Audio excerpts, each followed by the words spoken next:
nama saya Faith Lalel dari kelas 86. Saya bersekolah di SMP Lentera Harapan Kupang.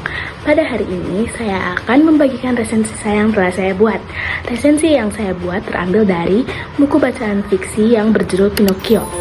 Dan untuk judul resensi yang saya buat yaitu Kejujuran dan Petualangan Hidup Pinocchio. Nah, penulis dari buku Pinocchio sendiri adalah Carlo Collodi atau seorang penulis yang berasal dari Italia. Dan juga untuk penerbit dari buku yang saya baca yaitu dari penerbit Narasi dan juga tanggal penerbitnya pada bulan Februari tahun 1883. Buku petualangan Pinocchio adalah novel anak-anak legendaris. Cerita klasik ini mengisahkan tentang petualangan sebuah boneka kayu ajaib yang ingin menjadi anak laki-laki nyata. Buku ini sangat terkenal di seluruh dunia karena mengajarkan banyak pesan moral tentang kejujuran, kerja keras, dan kasih sayang keluarga. Melalui kisah Pinocchio, Carlo Collodi sendiri berhasil menciptakan cerita yang menghibur sekaligus penuh pembelajaran bagi anak-anak di setiap generasi.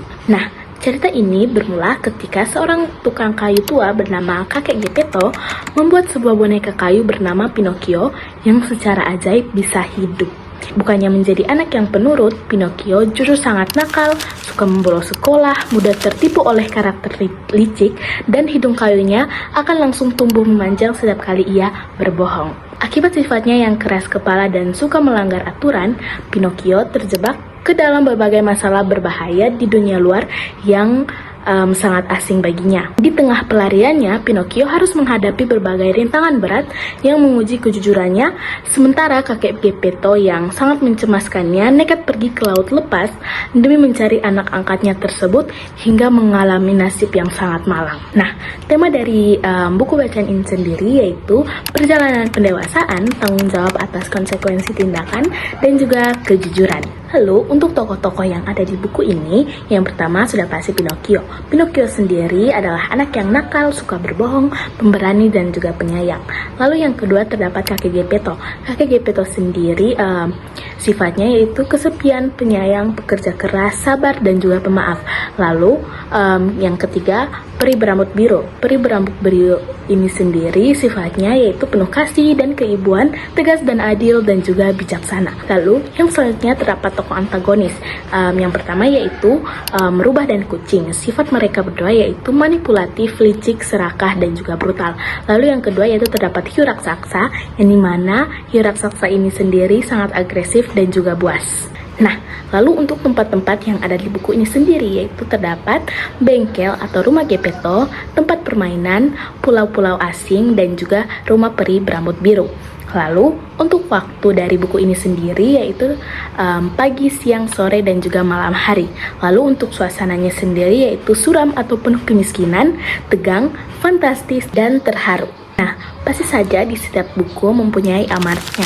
Amanat yang saya dapat yaitu kejujuran adalah kunci utama, pentingnya kepatuhan dan nasihat, bertanggung jawab, dan cinta kasih mengubah seseorang.